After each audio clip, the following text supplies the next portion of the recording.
Bon, alors, je vais vous présenter une façon d'aborder l'économie et la monnaie très différente sans doute de ce que beaucoup d'entre vous ont l'habitude de voir.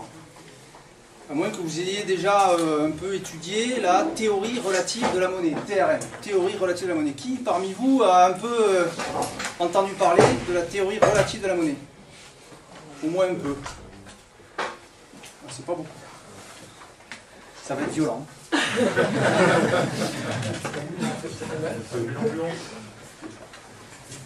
Donc alors pour ça, on va partir de haut et on va arriver sur des exemples très concrets.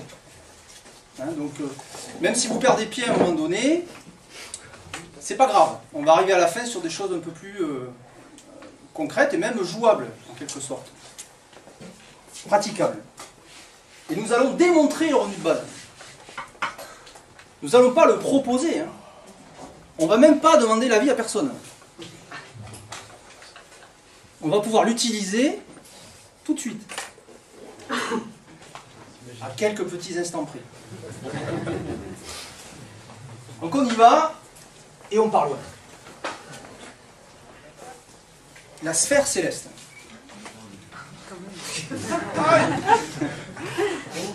La sphère céleste. Avant les années 1400, et encore bien avant, les hommes observaient le ciel et ils avaient le sentiment que la Terre était entourée par une sphère céleste, une sorte de voûte céleste, hein, sur laquelle étaient incrustées les étoiles. Et puis ils observaient parmi ces mouvements d'astres célestes le mouvement du Soleil, l'astre le plus lumineux, et puis des petits points aussi qui bougeaient plus vite que les autres, avaient des mouvements un peu réguliers, les planètes. Et le reste des étoiles semblait un peu immobile.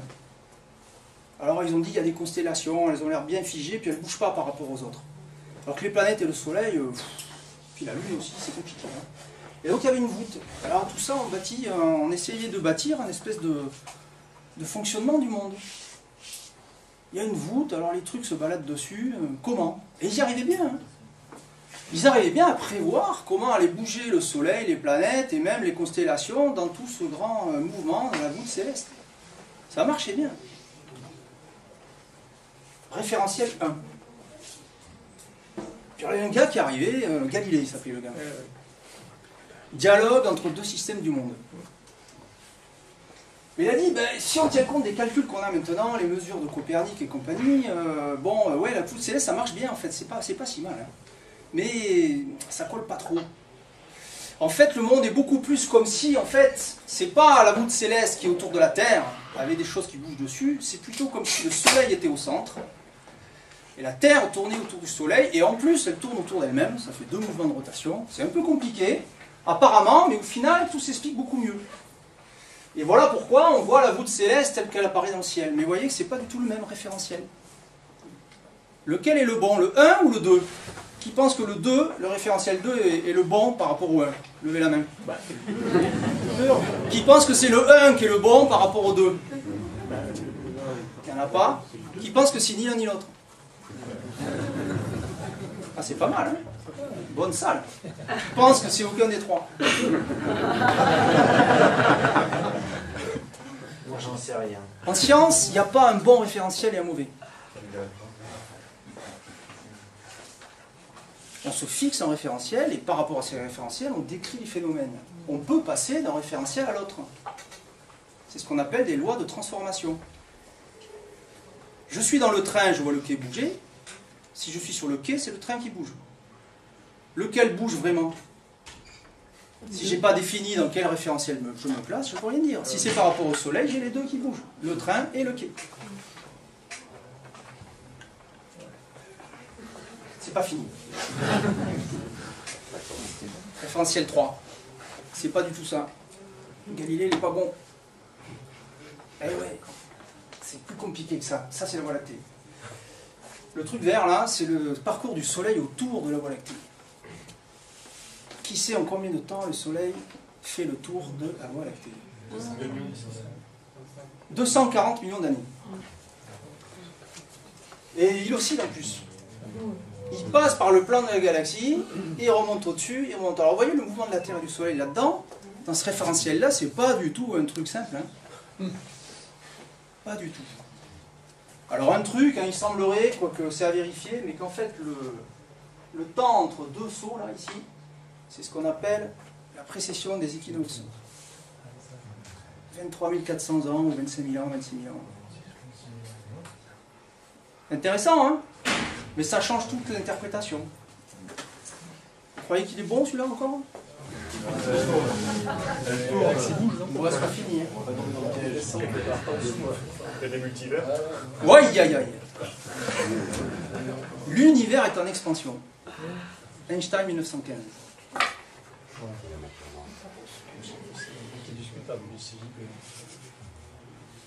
C'est pas fini. L'univers est en expansion, c'est beaucoup plus compliqué que ça. Alors non seulement on a les mouvements qu'on a aperçus là, mais en plus, si on regarde le mouvement des objets les uns par rapport aux autres dans l'univers, ils s'éloignent tous les uns par rapport aux autres. Pas depuis un centre. Hein. Ils s'éloignent tous en permanence les uns par rapport aux autres. C'est un peu comme à la sphère d'un ballon que vous gonflez. Si vous regardez, imaginez que l'univers ce soit la sphère d'un ballon, uniquement la surface, hein, pas l'intérieur. Quand vous gonflez le ballon, tous les points s'éloignent les uns des autres. Il n'y a pas de centre. Quelques points que je prenne par rapport aux autres, au fur et à mesure que je gonfle, ils s'éloignent les uns des autres. On dit que l'univers est en expansion. L'économie est en expansion. Ouais, c'est pas fini, attendez. Ça c'est chaud. Hein. Parce que pour faire un truc pareil, on a besoin d'un invariant qu'on appelle en physique. Un invariant, c'est la vitesse de la lumière. Qui sait que la vitesse de la lumière ne change pas selon l'observateur? Si je vous dis ça parle à qui? Levez la main. La vitesse de la lumière ne change pas par rapport à l'observateur. Que je bouge ou pas par rapport à la lumière, je mesure toujours la même vitesse. C'est très très surprenant. Et grâce à ça, on peut arriver à démontrer que l'univers est en expansion depuis ce qu'on appelle le Big Bang. Sauf que, là aussi, c'est pas forcément ça. Ça, c'est l'univers tel qu'on peut le concevoir aujourd'hui de façon un peu différente. L'univers ne bouge pas, il n'y a pas eu de Big Bang, c'est les objets qui sont dans l'univers qui se transforment. Par exemple, ils sont en contraction. Dire que l'univers est en expansion avec des objets qui ne bougent pas, c'est pareil que de dire dans un autre référentiel, celui-là, que l'univers ne bouge pas, mais que les objets à l'intérieur sont en contraction.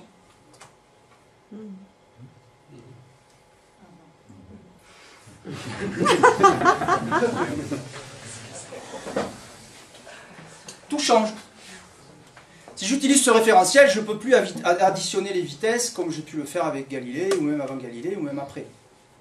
Je ne peux plus non plus gérer l'énergie pareil. Je ne peux plus gérer tout ça. Je dois changer mes lois. Parce que j'ai changé de référentiel. Bon, c'est comme préambule après, on va parler d'économie. Hein. Donc attention, méfiance. Quand on affirme quelque chose, que ce soit en économie, en physique, en mathématiques, en quoi que ce soit, il faut être extrêmement précis. Qui pense que la somme des angles d'un triangle fait 180 degrés? Levez la main.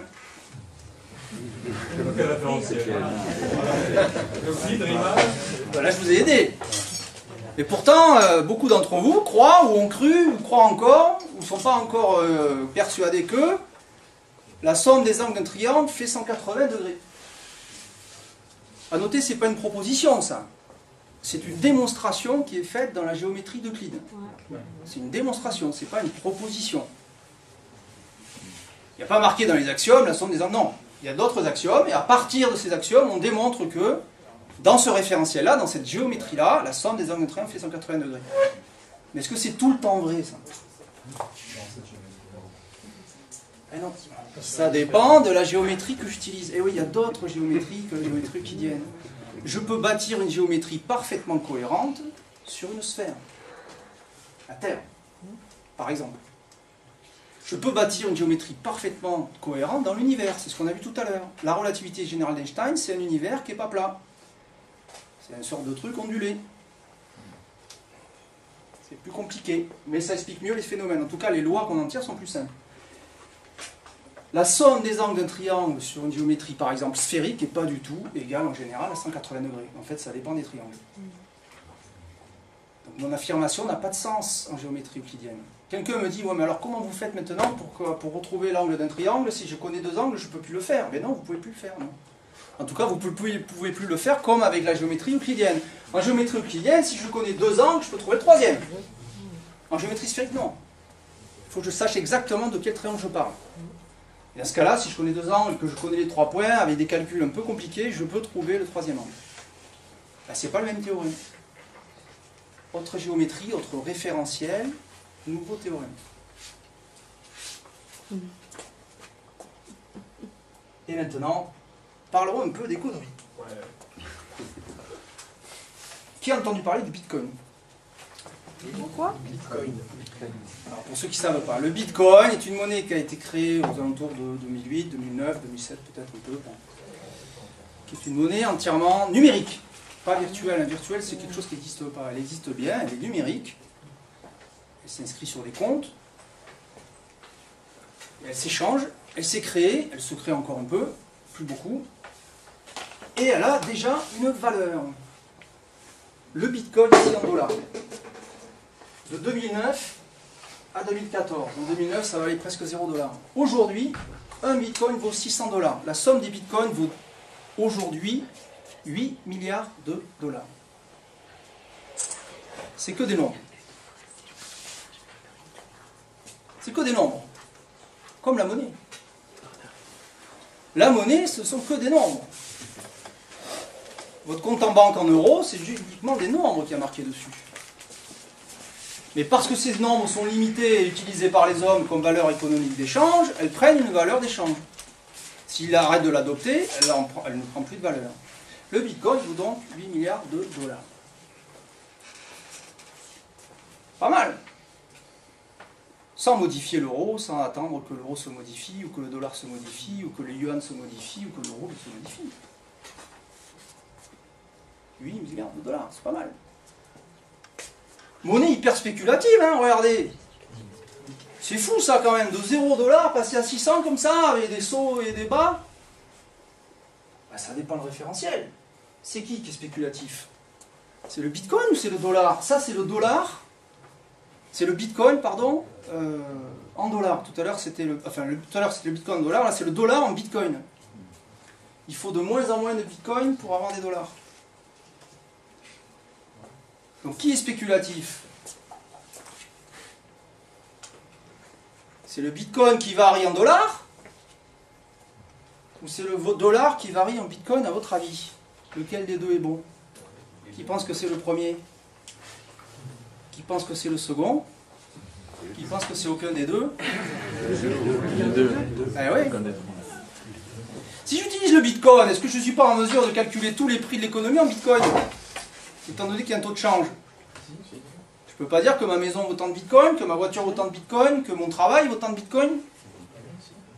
Est-ce que j'ai volé quelque chose aux euros? Est-ce que j'ai volé quelque chose au dollar? Est-ce que j'ai volé quelque chose à qui que ce soit? J'ai rien volé. Le référentiel reste quand même... Les questions vont venir là. Après. Ça va être chaud, je n'ai pas fini. J'ai choisi un référentiel. Alors il se trouve qu'en économie c'est un peu différent qu'en physique. En physique j'ai pas le choix. L'univers il m'est donné. Même si on peut considérer qu'on participe de l'univers, apparemment on ne peut pas faire grand chose pour bouger le mouvement des galaxies. Mais en économie on peut créer des valeurs économiques. Les hommes créent des valeurs économiques qui changent l'économie, qui la bouleversent. Donc c'est pas tout à fait pareil. On peut choisir le référentiel en créant aussi des valeurs économiques, pas uniquement en choisissant une valeur économique existante. On peut créer une valeur économique nouvelle. Le Bitcoin. Qui, il y a 10 ans, pouvait envisager qu'on allait créer une nouvelle monnaie qui s'appelle le Bitcoin?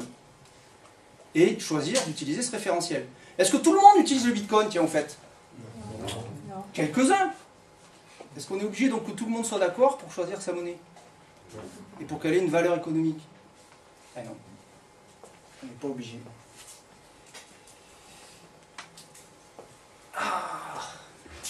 Bon, j'ai dit que c'était un pseudo-revenu de base. Hein. Le RSA. Évolution du RSA de septembre 2001 à septembre 2013. Il est parti d'environ 399 € en 2001 et il vaut aujourd'hui environ 500 €. Pseudo-revenu de base, bien sûr, il n'est pas inconditionnel, pas cumulable, il n'a pas forcément la bonne valeur, etc. Je ne vais pas rentrer dans ces débats-là, ça ne m'intéresse pas. Ce que je vois, c'est, oh super, ça monte. Génial. La valeur du minimum social en France monte. Pas inconditionnel, pas cumulable, parce que... ça monte. Bah, dans quel référentiel il monte au fait? Ouais, c'est là. Il monte en quoi là? En euros. Mais c'est quoi les euros? Je sais pas ce que c'est moi. La vitesse de la lumière, je sais ce que c'est. Je prends de la lumière, je mesure, je peux trouver sa vitesse. Un euro, c'est quoi? Unité. Ouais, mais une unité, ça veut rien dire. Constant ou... Moi, je sais pas. Ce que je vois, c'est que je vais changer de référentiel pour voir si ça monte tout le temps. Quel que soit le référentiel. Le RSA en France, en pourcentage de la masse monétaire. Le même, hein? Exprimé en pourcentage de la masse monétaire depuis 2001. Alors il monte ou il descend? C'est stabilisé. C'est lequel le bon référentiel, le 1 ou le 2? Qui pense que c'est le 1? Le RSA monte. Qui pense que c'est le 2, le RSA baisse? Qui pense que c'est ni l'un ni l'autre? Eh oui. Parce qu'entre les deux, entre 2001 et 2014, est-ce que l'ensemble des valeurs économiques sont les mêmes? Vous voulez comparer quoi exactement? Si vous n'avez pas les idées fixes, vous allez partir en vrille, hein? Eh oui. Pas clair, hein? Choisir sa valeur de référence, c'est choisir sa monnaie. Je peux choisir l'or comme valeur de référence. Il y en a qui continuent à compter leur valeur en or. Est-ce qu'ils obligent les autres à le faire? Est-ce que vous êtes obligé à le faire? Non. Mais est-ce qu'ils peuvent le faire? Oui. Ils ne s'en privent pas d'ailleurs. Ça ne vous oblige pas à accepter les prix qu'ils mettent sur le marché. Si quelqu'un veut vendre ses biens ou ses services un lingot d'or, ça ne veut pas dire qu'il va trouver des clients. C'est pas parce que je fixe un prix, que je sois un individu, une entreprise, une collectivité ou quoi que ce soit, que j'aurai des clients. Est-ce que je peux pour autant, effectivement, choisir de faire ma comptabilité dans la valeur de référence que j'ai choisie? Ben, bien sûr que oui. Je peux compter en lingots d'or, pourquoi pas en maison? Je pourrais calculer, par exemple, en nombre de mètres carrés achetables à Paris. En kilos de blé, en ce que je veux. Ça changera par contre d'une année sur l'autre, en fonction des forces de référence entre les valeurs, et avec des valeurs qui changent. Donc là, en choisissant ma valeur de référence, je choisis mon référentiel. Je peux choisir une valeur existante, comme on l'a vu tout à l'heure, je peux choisir une valeur aussi que je crée, par exemple le Bitcoin. Et ceci, je l'appelle ma monnaie. Et si après je chiffre tout dans cette monnaie, que je ne comprends pas pourquoi les astres ne bougent pas comme je voudrais qu'ils bougent, c'est peut-être que mon référentiel, c'est pas le bon. Si tant est que bon veut dire quelque chose.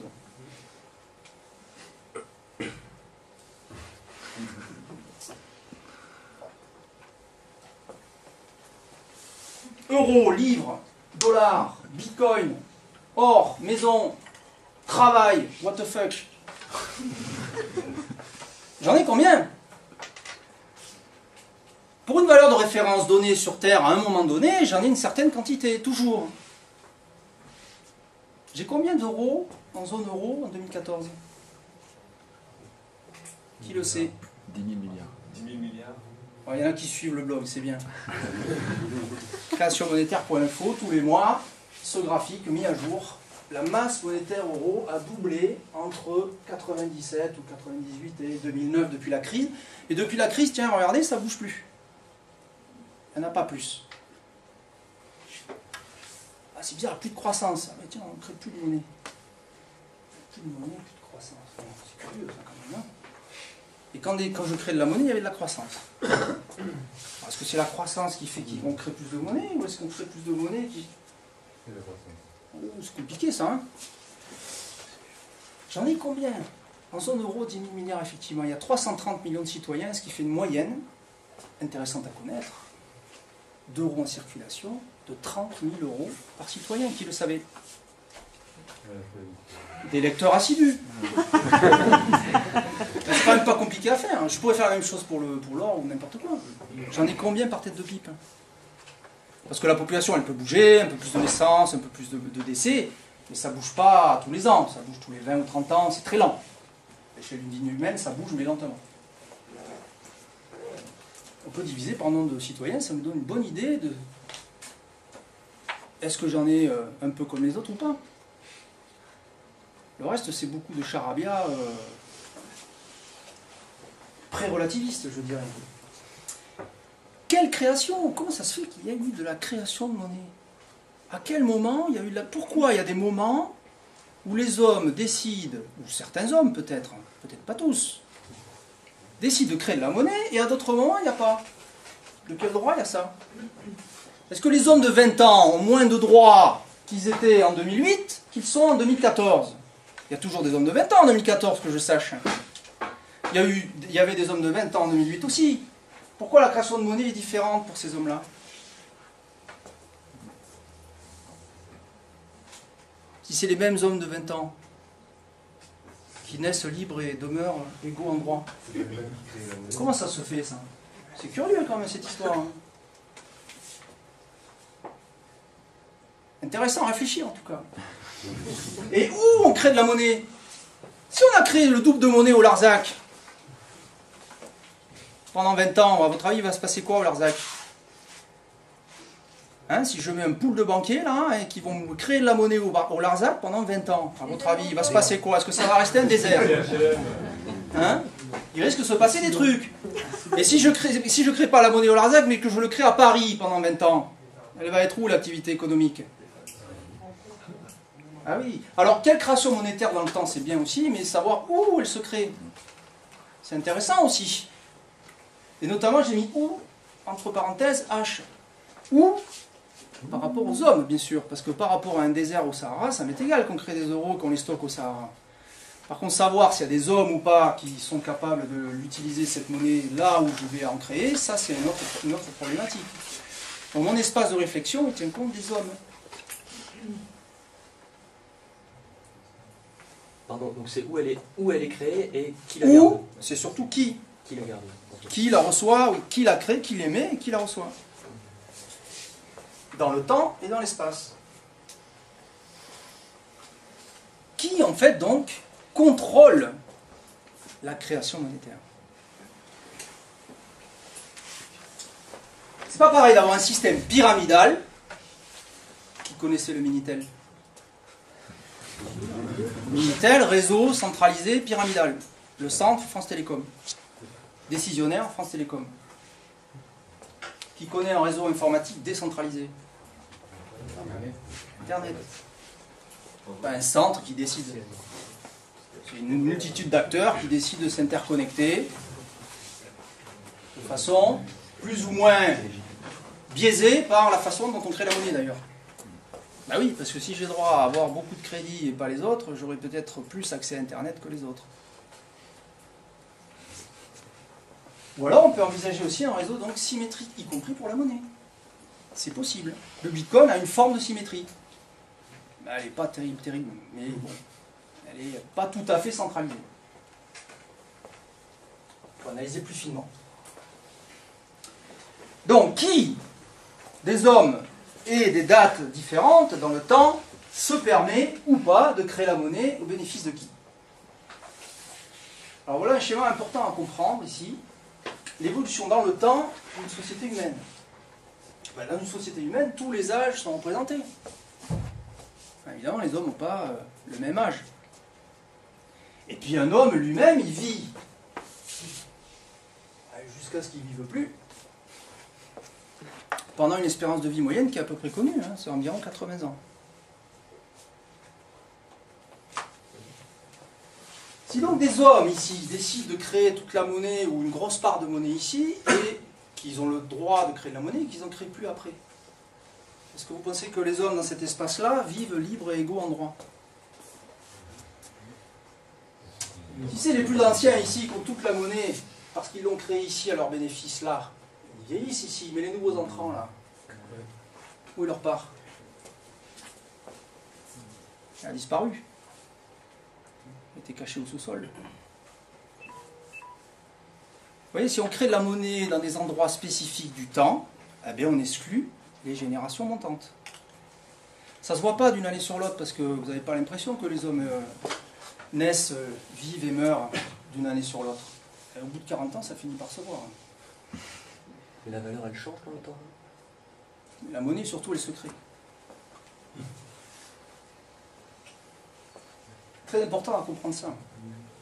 Espérance de vie humaine, 80 ans. Donc, si une génération se crée la monnaie à son bénéfice, et que derrière les générations suivantes, elles, n'ont pas eu ce droit de création monétaire, est-ce que les générations sont libres et égaux en droit? Eh non. Ben, c'est pareil dans l'espace.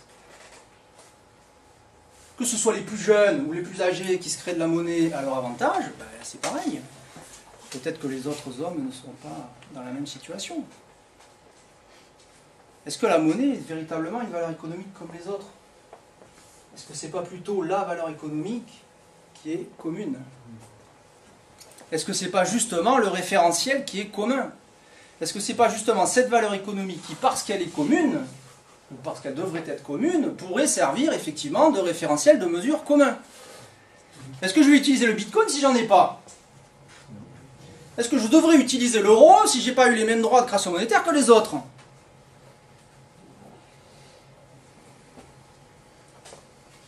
La théorie relative de la monnaie donc, bâtit un référentiel où le fondement, c'est les hommes.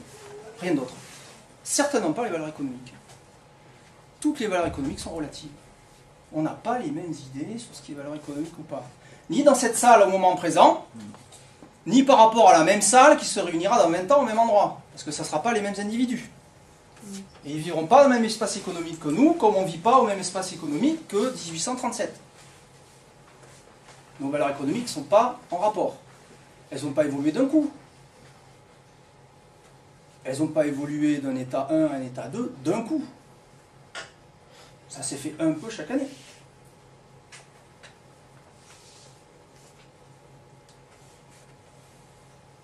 Dans la théorie relative de la monnaie, on arrive à la démonstration donc qu'un référentiel commun de l'économie, donc une mesure commune des biens et des échanges économiques, peut se faire avec une valeur économique commune qu'on va appeler monnaie, qui ne peut se créer aucunement en privilégiant quelque homme que ce soit, ni dans l'espace, ni dans le temps. Est-ce que c'est possible d'avoir une solution à ce problème? Parce que là, j'ai posé un problème. La théorie relative à la monnaie démontre que oui, il existe une solution. Pas deux ni trois. Une seule. C'est forcément une monnaie qui est fondée sur un revenu de base. Et ce n'est pas n'importe quel revenu de base, c'est un revenu de base qui est un pourcentage de la masse monétaire, et ce pourcentage, ce n'est pas n'importe quel pourcentage, il dépend directement de l'espérance de vie. Parce que les hommes vivent 80 ans, ce pourcentage, il est autour de 10% par an. Si les hommes vivaient 160 ans, il serait environ de la moitié, 5%. Si les hommes vivaient moins vieux, il serait plus fort. Vous avez remarqué que ce qu'on appelait les pays du tiers-monde avaient en général ce qu'on appelait une forte inflation. Leur espérance de vie, elle était plus grande ou plus petite que la nôtre? Elle était plus petite. Si l'espérance de vie est petite, les générations se succèdent vite. Donc si on veut que la monnaie existe dans la zone économique, qu'elle ne soit pas concentrée quelque part, donc n'ayant pas de rôle effectif, il faut qu'elle se crée à un rythme plus vite. Donc c'est 10% annuel.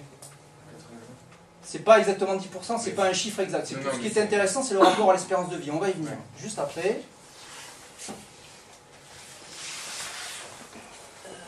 Oui. Autre réflexion.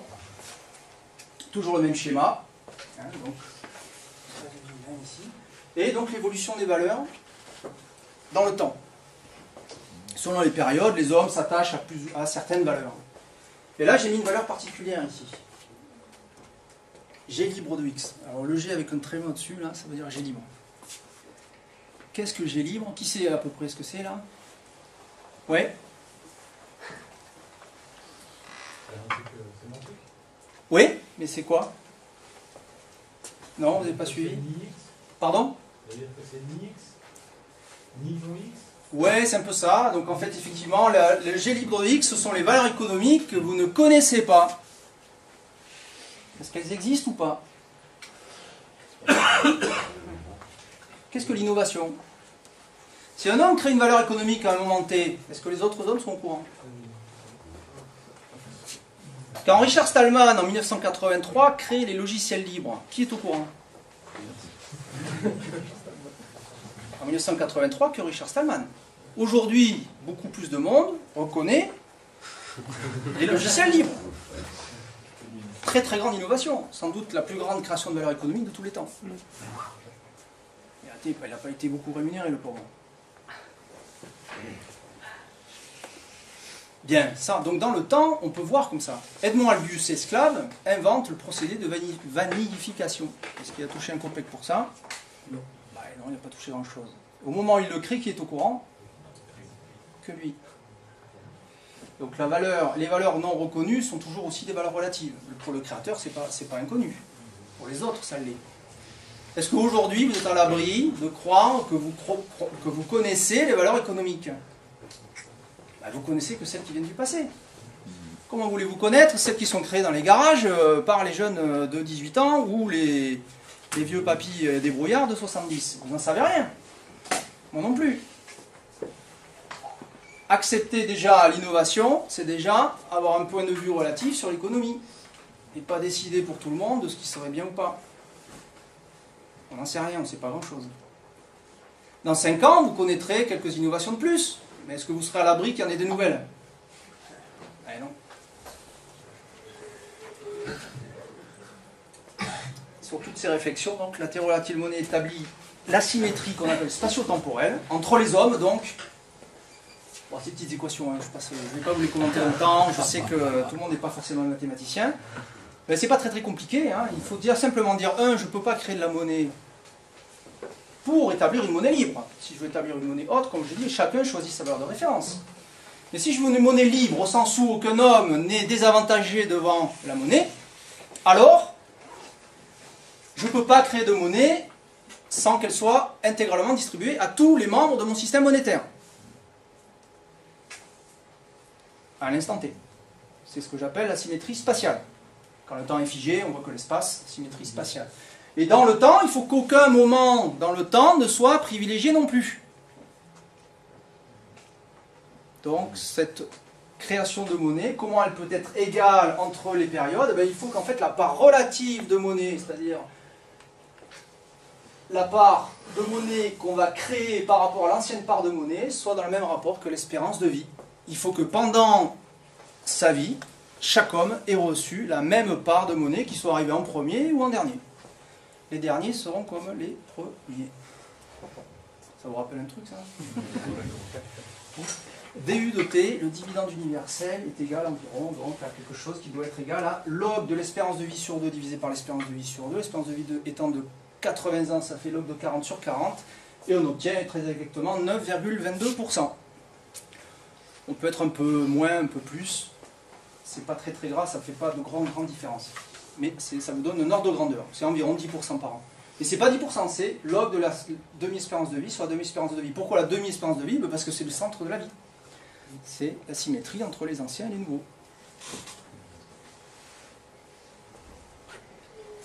Autrement dit, ici, j'ai mis log de mort moins naissance sur mort moins naissance. Ça, c'est si on prend toute la vie. En fait c'est la vie, quoi. C'est log de la vie sur la vie. C'est une monnaie de vie, quoi, pas une monnaie de mort. Donc c'est une part relative de monnaie. Le nom théorie relative de la monnaie, pas théorie quantitative.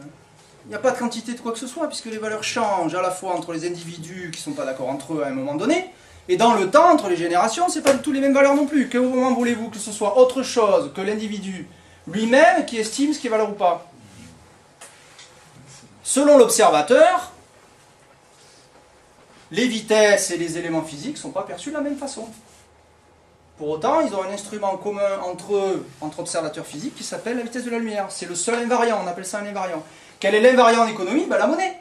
Sinon, ce n'est pas une monnaie. C'est une valeur économique. D'ailleurs, c'est pour ça que je dis que le Bitcoin, ce n'est pas vraiment une monnaie. En tout cas, ce n'est pas une monnaie libre.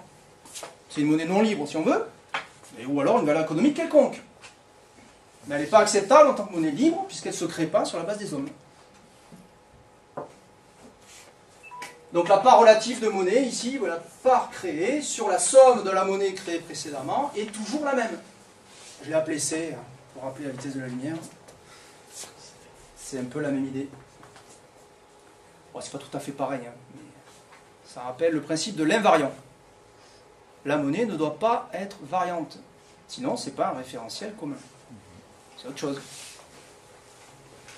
Et les valeurs économiques ne sont pas les mêmes ici et là-bas. Vous voyez, j'ai mis des icônes différentes. Sauf le fait que j'ai mis G de X à chaque fois. G libre de X, mais ce n'est pas les mêmes valeurs. C'est le même G libre de X, mais à chaque fois, ça représente les valeurs inconnues au moment donné où j'observe les valeurs économiques. Il y a des valeurs inconnues. Je ne peux pas en dire grand-chose au moment où je l'observe. Plus tard, je pourrais dire, ah ben à cette époque-là, ils avaient créé ça, parce que maintenant, je suis au courant. Mais là, tout de suite, si je vous dis en 2014, où sont les innovations, ben, vous ne savez pas. À moins que vous-même en ayez créé une. Pardon, pourquoi ça, elles grossissent là Oh, c'est juste un effet d'optique, ça. Non, à droite, l'argent là. Là, l'espèce de ligne de... Ça, là? Ouais, ça grossit, c'est pas un effet d'optique. Eh bien, quantitativement, la monnaie augmente. Mais c'est que des nombres. Relativement, ça ne change pas. On va le voir juste après. Donc il faudrait qu'il y ait la même masse monétaire d'euros par rapport à... On y vient. Nous avons donc, en fait, il faut comprendre que nous avons, pour avoir une part relative de monnaie qui ne change pas, vous ne pouvez pas écrire, vous ne pouvez pas calculer, vous ne pouvez pas fonder les nombres relatifs si vous n'avez pas d'abord une base quantitative. Vous avez besoin des entiers naturels pour fabriquer des fractions. Les fractions, c'est un nombre entier naturel divisé par un autre. Un pourcentage aussi, c'est ça. Et vous devez avoir d'abord des données quantitatives pour ensuite faire des données relatives. Vous avez ici 3 individus. C'est dans une vidéo que j'ai appelée le quantitatif et le relatif. Vous pouvez trouver sur Internet. Le quantitatif et le relatif. Il faut la regarder jusqu'au bout. C'est pas long, ça dure, mais ça doit durer 20 minutes. Et c'est résumé par ce tableau, qui est présent dans la vidéo. Les 3 individus qui se partagent une quantité de monnaie. Ça vous donne une masse monétaire si je fais la somme des 3. Alors ces 3 individus, ou ces 3 groupes d'individus si vous voulez, hein, peu importe.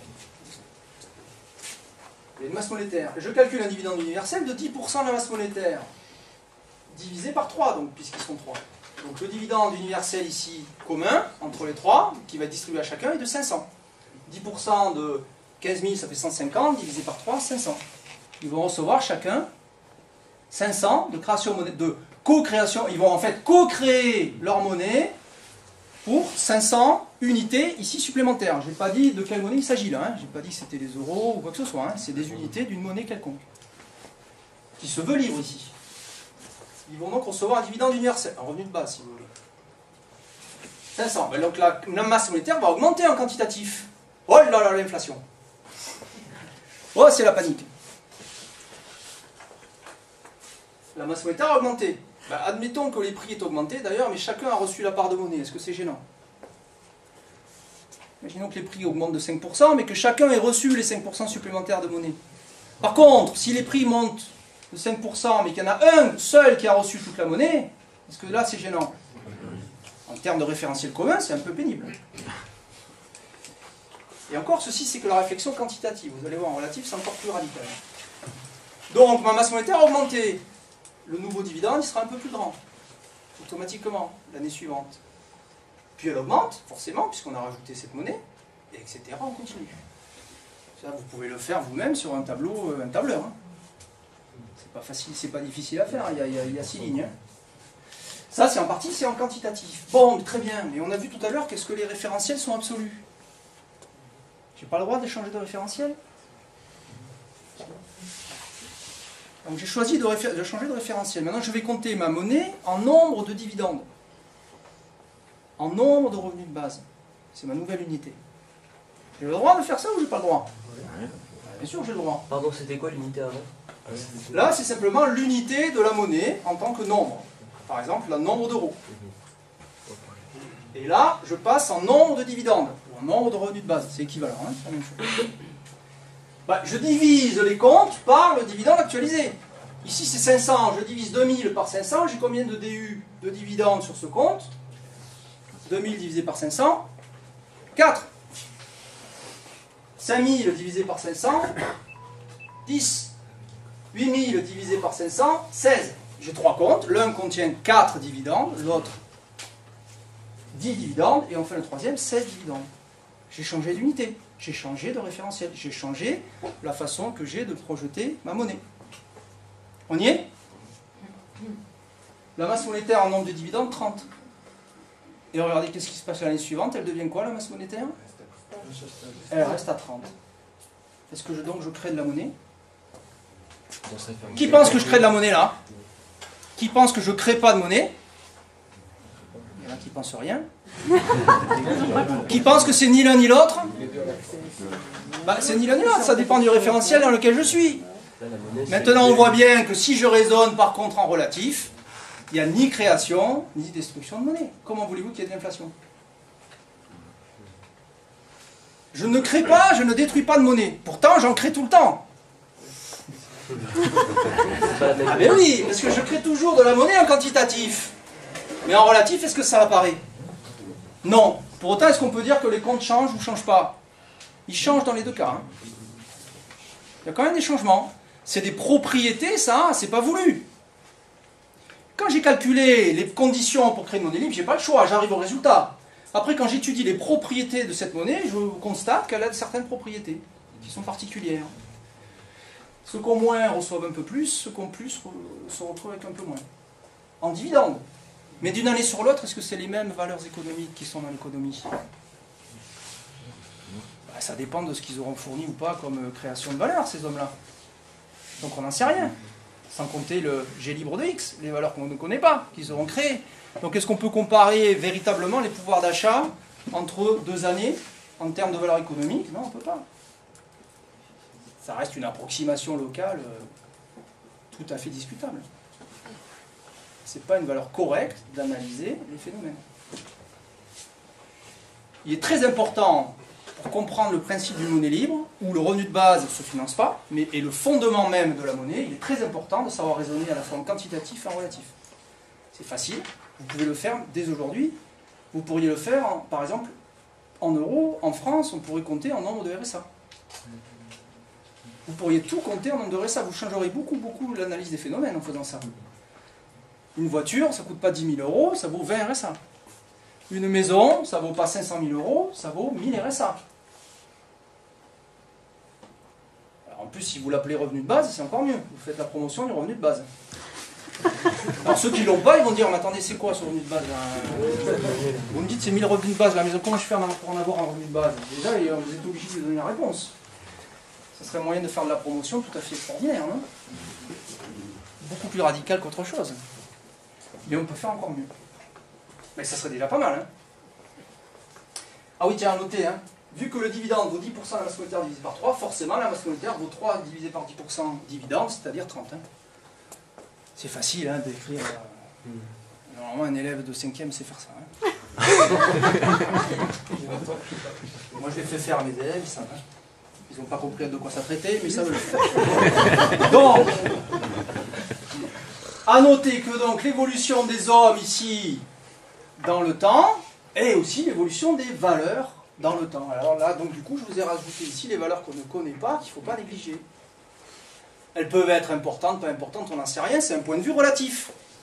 S'il y a des hommes qui estiment que ce qu'ils créent c'est plus important que tout le reste, ça les regarde. Par contre, ça ne s'impose pas aux autres, non plus. Les valeurs sont dans un certain état à une certaine époque, et puis dans un état, qu'est-ce qui sera dans le futur? Qui peut le prédire? Donc les décisions que l'on fait aujourd'hui, notamment concernant la monnaie, sans tenir compte du fait qu'on n'a aucune idée de ce que les nouvelles générations vont faire, c'est pas très sérieux. Peut-être qu'on se prive énormément d'améliorations dans tous les domaines, parce que les hommes sont privés de monnaie tout simplement. La monnaie est un outil essentiel des échanges économiques. On va en parler juste après, avec une application pratique directe, très facile à faire et amusante. Donc, est-ce qu'on peut avoir maintenant le RDB tout de suite, maintenant, quoi, sans attendre 107 ans qu'une élection un jour décide qu'un président qui a trop bu dise « Allez, on le fait !»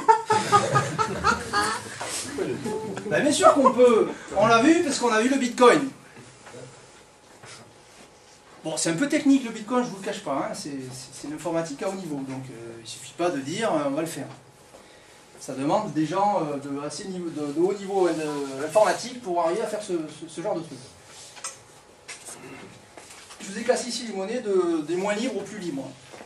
Donc évidemment, les monnaies à réserve fractionnaire ne sont pas libres du tout. L'État vous endette malgré vous. Il s'endette et après vous demande de payer. Les banquiers, bien sûr, prennent leur part au passage en plus. Tout ça est bien compliqué. Demain, je crois que Gérard Fouché va faire une conférence. Et il va vous parler, il parle très bien de l'argent de dette. De comment le système monétaire fonctionne et pourquoi il est inéquitable, etc. Et en général, il fait aussi une petite extension pour parler un peu de la théorie relative de la monnaie ou du dividende universel. Et il passe beaucoup de temps pour expliquer ce phénomène-là très très bien. Donc moi, je n'en parle pas ici, je voulais séparer les deux. Toutes ces monnaies ont été créées. Il n'y a pas eu que le Bitcoin, ils ont fait des forks, ce qu'on appelle ils ont pris, le Bitcoin est un logiciel libre. Ça veut dire que le code source est disponible et copiable. C'est ça qui est extraordinaire, c'est malgré que le code source soit disponible et copiable, le Bitcoin est entièrement sécurisé. C'est une technologie de fou. En fait, c'est le réseau et non pas le logiciel qui tient lieu de verrou, si vous voulez. Il y a eu des modifications qui ont été faites, mais aucune de ces modifications ne tient compte du fait des utilisateurs humains qui utilisent la monnaie. C'est un truc uniquement technologique, pas du tout humain. Après, des humains choisissent de l'utiliser ou pas, ils sont aveuglés ou pas, ça c'est leur problème, mais la monnaie n'est pas conçue en tenant compte de l'homme. Cyclos, c'est un système de gestion de monnaie utilisé par les CEL, système d'échange locaux, qui permet éventuellement de créer une monnaie libre. Mais on peut créer toutes sortes de types de codes de monnaie avec. Des monnaies libres, des monnaies pas libres, des monnaies à crédit, des monnaies pas à crédit, on peut faire un peu ce qu'on veut. Mais c'est centralisé. Donc centralisé, les CRS des bars qui saisissent le serveur, terminé. C'est pas terrible. Monnaie M, centralisé aussi, mais plus intéressant peut-être que Cyclos en termes de monnaie libre, c'était créé par un développeur français, Mérom. Il a voulu aider à la compréhension de la nature de monnaie libre en développant tout de suite une monnaie utilisable. Il y a déjà environ 500 utilisateurs qui l'utilisent et qui ont échangé des biens quelconques, un peu de type Le Bon Coin, voyez-vous, hein, pour échanger des livres ou des choses comme ça. Et ils ont utilisé cette monnaie. Elle a pris de la valeur. Aujourd'hui, j'avais calculé, là, il y a quelques mois, qu'elle valait déjà environ 15 000 €. Bon, c'est petit, hein, bien sûr, mais bon. Il a démontré qu'on pouvait faire une monnaie libre et qu'elle pouvait prendre de la valeur assez vite. Le fait qu'il soit centralisé fait que la reconnaissance des individus se fait depuis un centre, etc. C'est pas très pratique. Et alors là, la grosse machine, le truc optimal, le projet OpenUDC et Ucoin. Alors Ucoin, c'est un fork du premier, donc une copie du premier avec des petites modifications pour faire quelque chose d'un peu différent parce que chaque développeur a sa façon de voir les choses. C'est une monnaie décentralisée, pareil que le Bitcoin, mais avec un gros étage en plus, puisqu'on va reconnaître les individus. C'est technique. Je ne vais pas en parler là, il faut une conférence complète au moins pour en balayer les détails, voire même plusieurs jours pour vraiment aller au fond. Les individus se reconnaissent de façon décentralisée. Ça n'empêche pas une très grande confiance.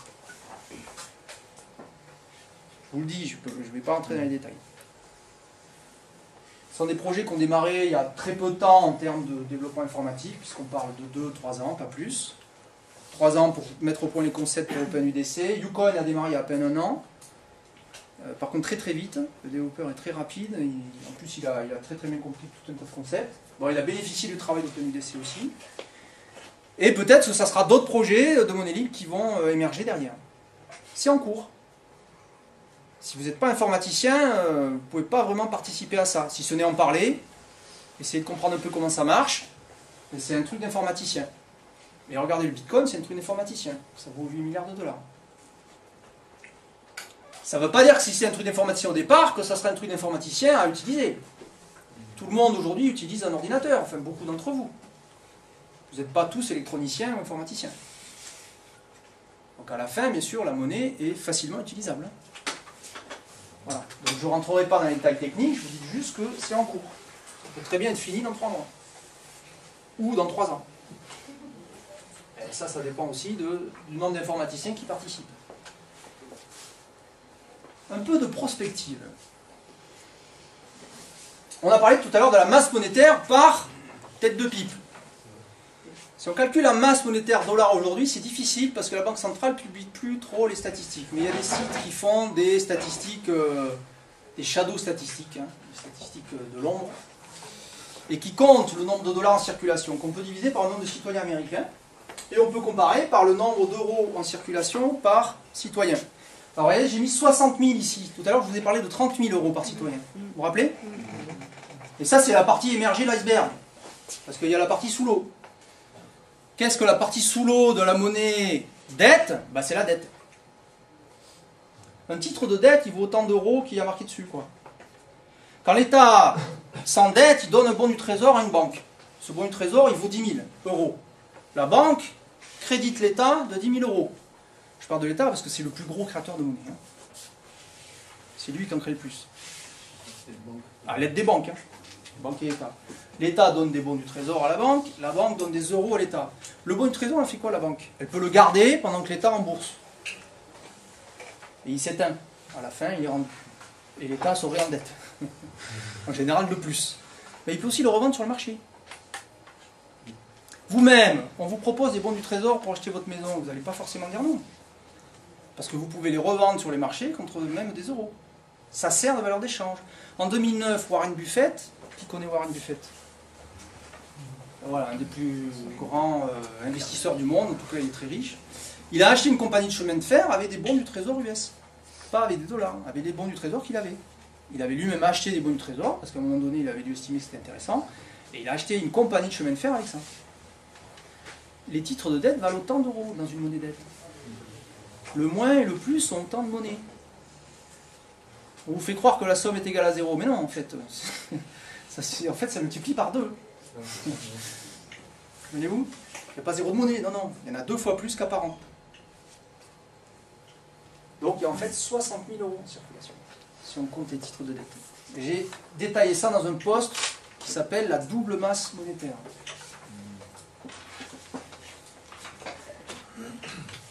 Si on fait ce rapport entre la masse monétaire US et la masse euro, on tombe sur 1,33 $ par euro. Quel est le taux de change des dollars en euros? Hasard ou pas? 1,34. Curieux, hein? Sur le Bitcoin maintenant, une petite prospective. On ne connaît pas le nombre d'utilisateurs de Bitcoin puisque ce n'est pas fondé sur l'homme. Mais si on tient compte de cette remarque, qui est une remarque purement relativiste, la monnaie ne vaut que par le nombre d'hommes qui l'utilisent. Et je compare le taux de change connu, hein, je peux le vérifier, sur les plateformes d'échange du Bitcoin, par rapport à la masse de dollars par citoyen, et la masse de Bitcoin que je connais, mais je ne connais pas le nombre d'utilisateurs du Bitcoin. J'ai une équation avec combien d'inconnus? Une seule. Est-ce que je peux trouver l'inconnu? Il doit emmener environ 97 500 utilisateurs, 100 000 utilisateurs. Pas plus. Alors, c'est peut-être 50 000, c'est peut-être 200 000, hein, mais ça vous donne un ordre de grandeur. Ils ne sont pas 10 millions, quoi. Sinon, leur monnaie vaudrait plus. D'accord? C'est un ordre de grandeur. Hein. Maintenant, si 250 000 signataires d'une initiative citoyenne européenne choisissaient d'adopter une monnaie libre et qu'on fasse le même calcul, leur masse monétaire vaudrait l'équivalent aujourd'hui de environ 15 milliards d'euros. C'est bien intéressant. Est-ce qu'ils auraient à attendre de financer en revenu de base ou est-ce qu'ils ne pourraient pas tout de suite utiliser un revenu de base du coup?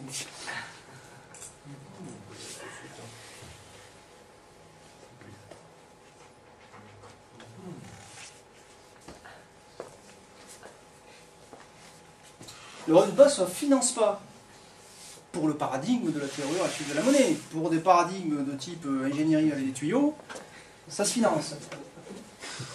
Surtout dans une monnaie qui n'est pas libre. Mais une monnaie libre, elle ne se finance pas en revenu de base. Le revenu de base, c'est la monnaie.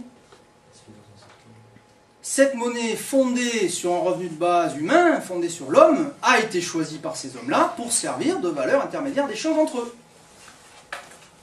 Et tout comme le Bitcoin a pris de la valeur, cette monnaie va prendre de la valeur. Puisque vous allez utiliser cette monnaie et non plus l'autre. Vous allez affaiblir d'autant l'usage de l'autre monnaie puisque vous l'utilisez pas. Et vous allez valoriser autant l'usage de la nouvelle monnaie parce que vous l'utilisez.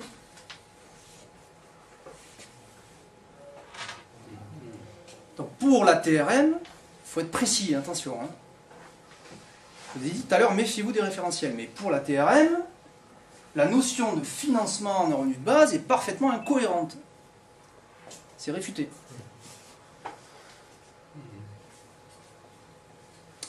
Pour une théorie avec des tuyaux, la TRM, c'est un truc qui sort du chapeau. Mais il n'explique pas pourquoi le Bitcoin vaut 8 milliards de dollars, par contre. Moi, je l'explique. Donc, des hommes qui choisissent une monnaie libre financent eux-mêmes. C'est les hommes qui financent l'économie, pas l'inverse. C'est vous, les acteurs de l'économie. C'est pas l'économie qui vous dit quoi faire.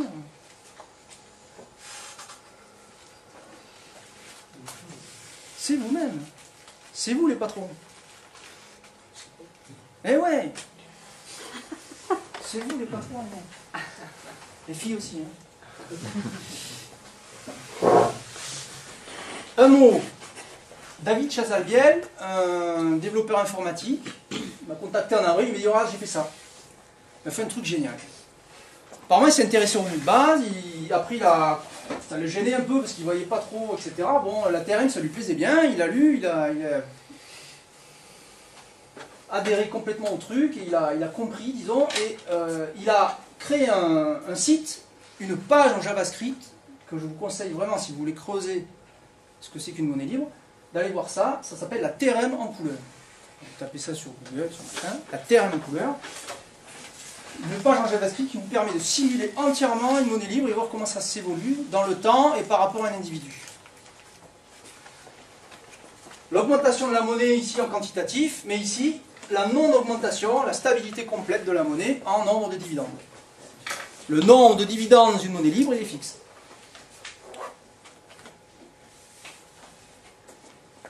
C'est comment un individu arrive rapidement, en touchant son dividende, à la moyenne ici.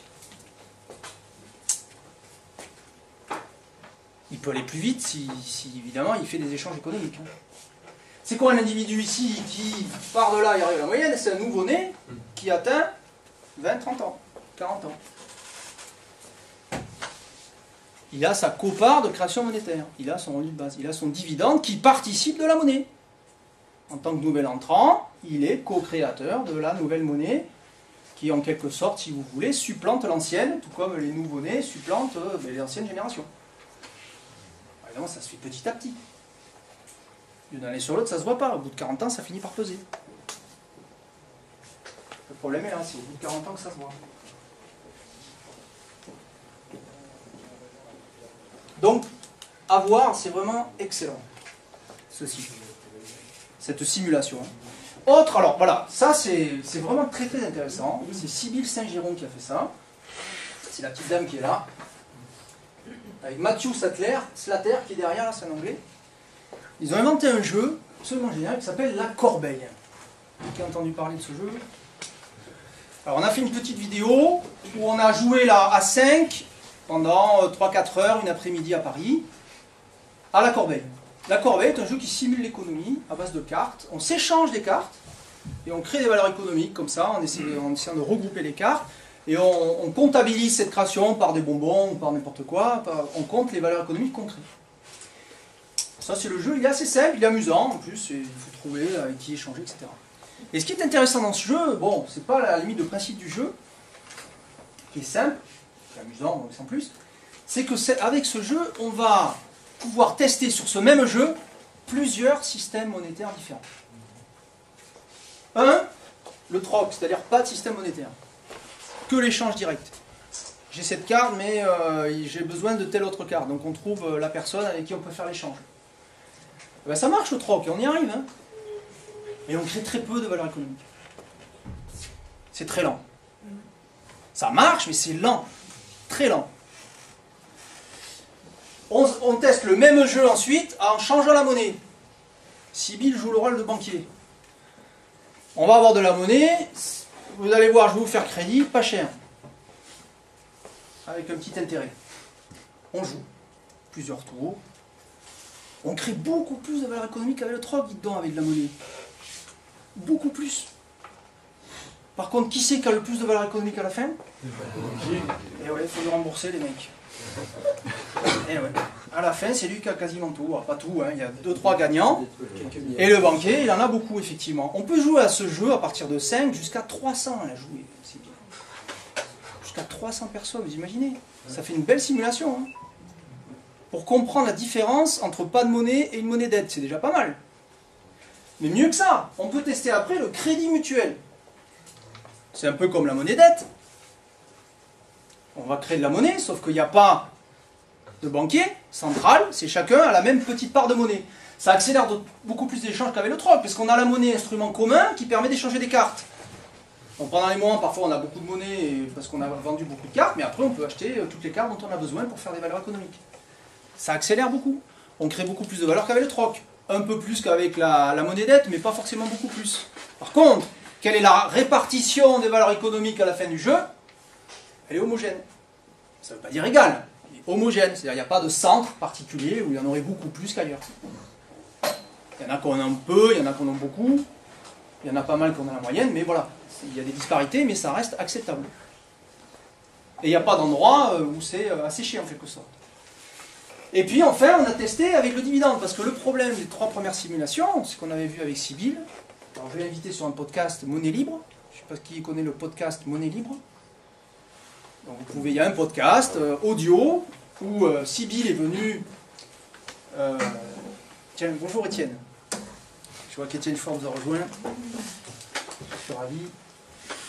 On a fait un podcast audio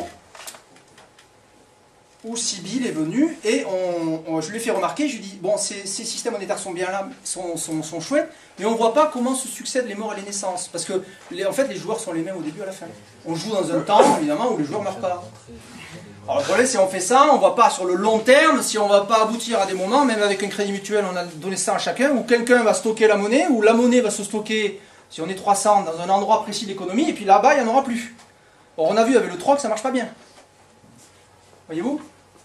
Donc on dit qu'il faudrait tester aussi, sur long terme, une monnaie à dividende universel. Alors il a fallu créer des règles un peu spéciales, parce qu'on n'allait pas créer 1 milliard d'unités monétaires, voyez-vous? Donc on a trouvé un système pour jouer avec des cartes limitées, pas de problème, hein, j'ai fait un peu de maths, et après ça a été très simple, les règles sont simples au final. Et on a testé ça, et on a joué, on n'était que 5, donc on a simulé sur 80 ans, en fait, des individus qui avaient des âges différents, moins de 20 ans, 20-40, 40-60, et puis 60-80. Et à chaque fin de tour, quelqu'un mourait, enfin le plus âgé meurt, et il renaît, en quelque sorte, hein, si vous voulez, et les autres gagnent en âge, vous voyez? Et chaque tour, donc quelqu'un meurt, sort du jeu, et quelqu'un re-rentre. Avec le dividende, on n'a aucun assèchement monétaire nulle part, on n'a eu aucune crise monétaire dans notre économie pendant 80 ans. Et on pourrait jouer comme ça 160 ans et plus. Bon, la fatigue des joueurs pour jouer. Bon, avec les morts et les naissances, normalement, les nouveau-nés ne jouent pas sur la fatigue. Ils ne reçoivent pas la fatigue de leurs prédécesseurs. Hein. Ils arrivent tout neuf. Hein. Mais voilà. Donc ça marche bien, on n'a pas vécu une seule crise.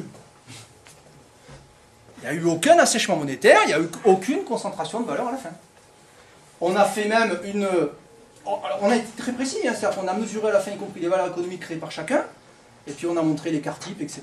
Et tout ça est homogène. Pardon, comment vous créez des valeurs dans ce jeu par exemple? Je te conseille de regarder la vidéo. Vous voyez pas la différence. Ah ben ouais, mais je vais pas...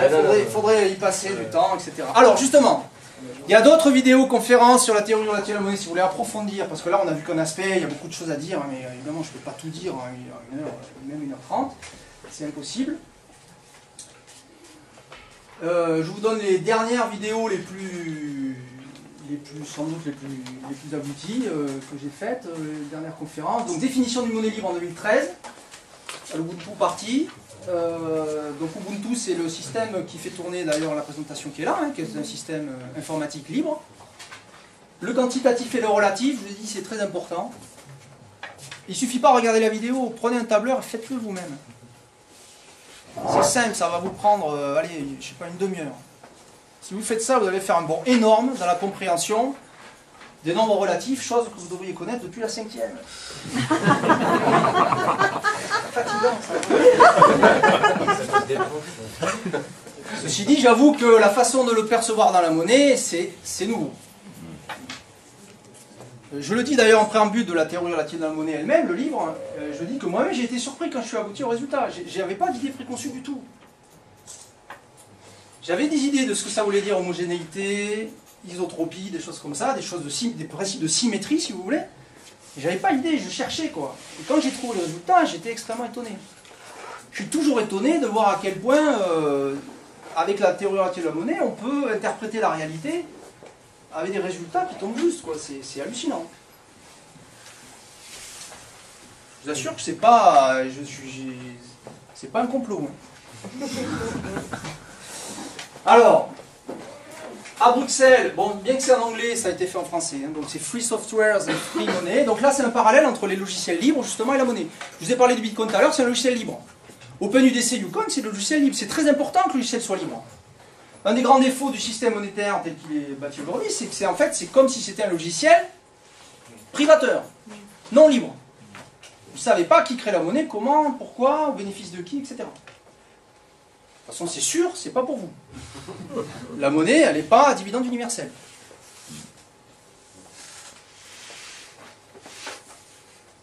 Lightspeed TRMView et Lightspeed RNQ. Relatif et quantitatif TRMView. Alors ça, c'est deux vidéos sans commentaire, avec de la musique. J'ai fait ça pour les artistes un peu. Non mais c'est des vidéos où vous allez revoir un peu les schémas qui sont là, et la souris essaie de vous montrer des choses pour que vous essayez de vous concentrer dessus, je pense. Pour certaines personnes, je pense que ça peut aider. Enfin, moi j'ai pris plaisir à les faire. Je ne sais pas si vous prenez plaisir à les voir, mais ça vous me direz. Je sais pas. Mais elles sont assez complètes aussi. Hein.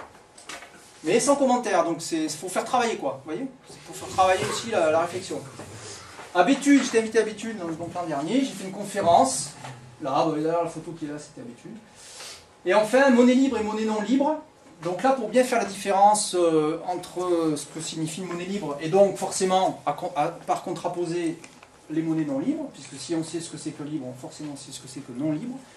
Je viens de la faire au mois de juillet, ici à Montpellier, aux rencontres mondiales du logiciel libre.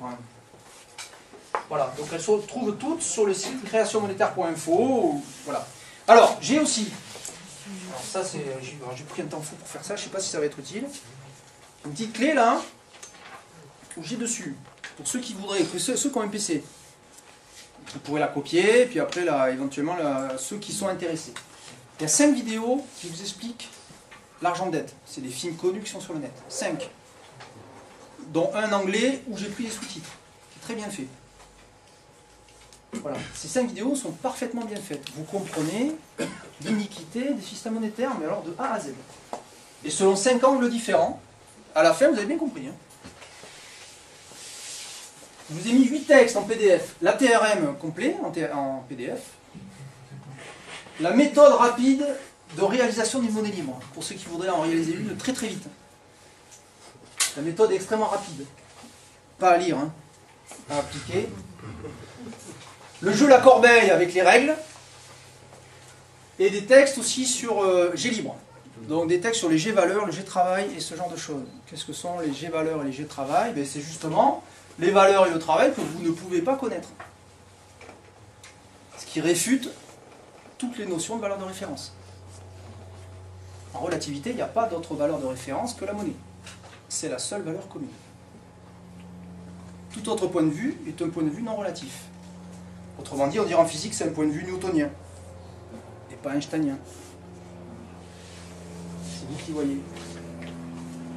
5 podcasts de monnaie libre que je vous ai mis. Alors évidemment, ils sont tous sur le net, hein, vous pouvez aussi les avoir, mais là, ils sont sur la clé. Un qui parle de la théorie relative de la monnaie, un sur OpenUDC, donc un sur Yukon avec les fondateurs de ces logiciels. C'est pas moi le fondateur. Le fondateur d'OpenUDC, c'est Gibar, Jean-Jacques Brucker. Le fondateur de Yukon, c'est Cédric Moreau. Si vous voulez en savoir plus, si vous êtes informaticien, allez pas les importuner si vous n'êtes pas informaticien. Mais si vous voulez les aider, ou si vous voulez participer ou en savoir plus que vous êtes informaticien, il faut les contacter eux. Bon, je peux en parler moi aussi, mais bon, on n'est pas tout seul. C'est eux les fondateurs sur tous ces projets-là, c'est eux les mieux placés pour en parler. Je suis contributeur, moi. Comme d'autres. Il y a d'autres contributeurs. Il y a Janer Kandan, il y a Inso, il y a tout un tas de gens. Mais les fondateurs, c'est eux qu'il faut contacter en priorité. L'informatique, c'est une chose, la théorie, c'est une chose, et l'informatique, c'en est une autre. Et évidemment, Yolande Bresson. Podcast aussi avec Yolande Bresson, qui je le regrette devait être là aujourd'hui d'ailleurs, il n'est pas là. Je rends un hommage à Yolande Bresson qui a accepté de préfacer la TRM sur une proposition d'Olivier Aubert qui est là. Voilà, donc vous connaissez Yolande sans doute, qui ne le connaît pas. Yolande Bresson. Si vous voulez avoir une approche proche de la TRM mais qui n'est pas tout à fait la TRM, il faut lire La valeur temps de Yolande Bresson.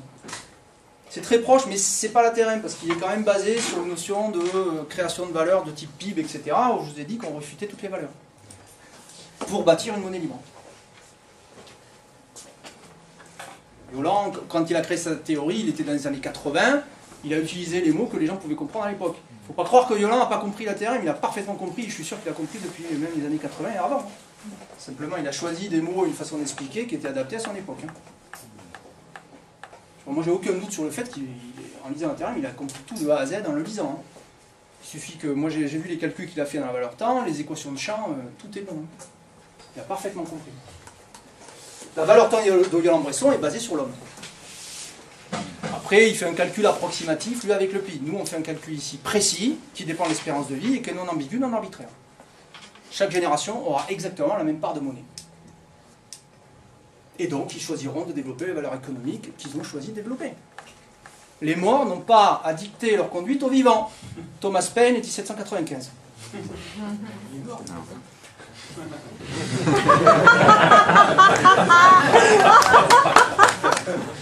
Excellente remarque. Donc, les 8 vidéos de conférence de la théorie relative de la monnaie complète. La simulation est aussi sur la clé de JavaScript, de la TRM en couleur dont je vous ai parlé. Et puis la présentation qu'on vient de faire ici aussi se retrouve sur cette clé. Vous voyez, tout y est, tout est dedans. Fin. Pour plus d'informations, si vous voulez creuser la question, créationmonétaire.info. Le livre il existe aussi en format papier. Je n'en fais pas la promotion, je ne cherche pas à le vendre. Simplement, je vais le proposer en format papier pour ceux qui veulent encore utiliser un format papier, comme notre ami Étienne Chouard qui ne peut pas s'en passer. Mais ce n'est pas une absolue nécessité. Voilà.